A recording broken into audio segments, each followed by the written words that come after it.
сиз оорубай калыш үчүн организмиңизди дайыма щелочто кармап жүргөн болсоңуз, сизге любой вирус киреби, курт киреби, тукумчасы, башка киреби, грипп киреби, сиз аны жеңип кетет экенсиз. Мен дагы бир негизги ушул жерден кийинки дагы бир ыкма, бул эми тамактан кийинки, бул сиз нерв системасын туура кармап жүрүү.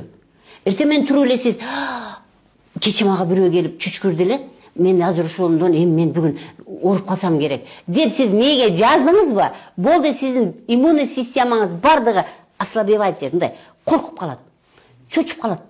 Нервтер чочуп калганда бужуңдардын баары жырылып калат дагы. Болду, сиз ошол сөзсүз түрдө ал вирус ал кирген чын эле. Бирок сиз мага кирди, мен азыр сууларды ичип, өзүмдү кыймылдап, мен аны жеңип салам десеңиз, ал бизде жашабай калат.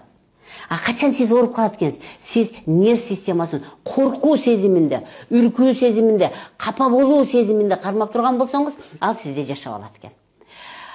Азыр фамилиясы эсиме чыгып турат, ошол илгери биздин бир улуу профессорлордун бирөөсү холера де вибрион деп коет да. Холера деген ооруну мындай кылганда, ошо стаканга ошол оорунун коргоо үчүн чакырып туруп, студенттерге айтканда, мына мен азыр ушуну ичем деген, бирок мен оорубайм деген да. Оорубайм деп туруп, холерный вибрионду ичкен, ал ооруган эмес. Эмне үчүн? Ал муну отключить койгон. Нерв системасын ал отключить койгон. Мен оорубайм деп. Көрдүңүзбү?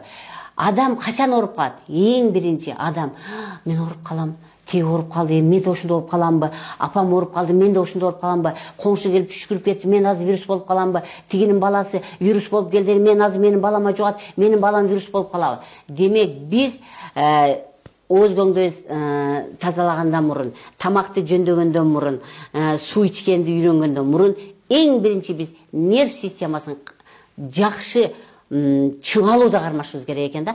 Коркууда эмес, сонун чыңалууда. Мен эч качан оорубайм деген. Могу жерге мен айтам, могу жерге мындай кол коюп койгула дейм да, мындай бир өзөк коюп койгула дейм да. Мен оорубайм деген могу жерге өзөк коюп койгула, сен эч качан оорубайсың деп айтам. Демек, азыркы вирустан коркуунун кереги жок экен. Ушул эле күнүмдүк үйдө эле колдоно турган нерселерди колдонушуңар керек экен. Эми албетте сиз температура болуп калдыңыз, сиз ушул мен айткандарды аткарбадыңыз, сиз көрүнгөн тамакты жеп, дагы бир эң жакшы ыкма бул кыймыл экен. Албетте сөзсүз түрдө эртең менен басып, көп кыймылдап, калайсыз бассейнге барыңыз, каласызбы, баняга барып тердейсизби, каласызбы, чуркайсызбы? Бул кыймыл дагы биздин организмдеги кереги жок шлактарды чыгарып салса, биздин организмибиз шлактан арылса, ал щелочь чөйрөгө айланып баштаганда да сиз оорубайт экенсиз. Эми албетте сиз эч кандай диетаны кармабадыңыз, эч кандай кыймылдабадыңыз, кечке сиз отуруп компьютер менен иштейсиз, отуруп алып эле көрүнгөндү жей бересиз. Сиздин организмиңиз кычкылга айланып калды дагы, сизге вирус кирди да, сиз ооруп калдыңыз. Эми эмне кылыш керек? Эми ошол эле нерсе, ошол эле ысык мен айткан, башында айткан ысык термоста сууларды иче бериңиз, төлкө суу менен ичиңиз, кола, фанта, let's go болобу, башка болобу, фастфудтар болор. Эч качан сиздин организмиңизди кычкыл чөйрөгө айландырып бербейт, сиз жакшы болбой жата бересиз. Анан, конечно, ал вирус сиздин өпкөңүздүн клеткаларын, андан ары кетип кан менен барып дагы башка ичегинин клеткаларын баарын кыйнап койгондон кийин, анан албетте сиз мен өтө эле катуу ооруп калдым да, анан кийин антибиотик ала баштайсыз. Жок, ошондой деле антибиотик албай туруңуз, шашылбаңыз.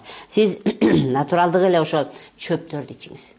Албетте чөптөр дагы ошо экиге бөлүнөт. Щелочь чөптөр жана кычкыл чөптөр болуп бөлүнөт. Ошо щелочь чөптөргө ошо мисалы ошол эле мен айткан, башында айткан лимон, имбирь, перец, шулардын баары щелочка кирет. Ошол эле щелочь сууларды иче берет экенсиз.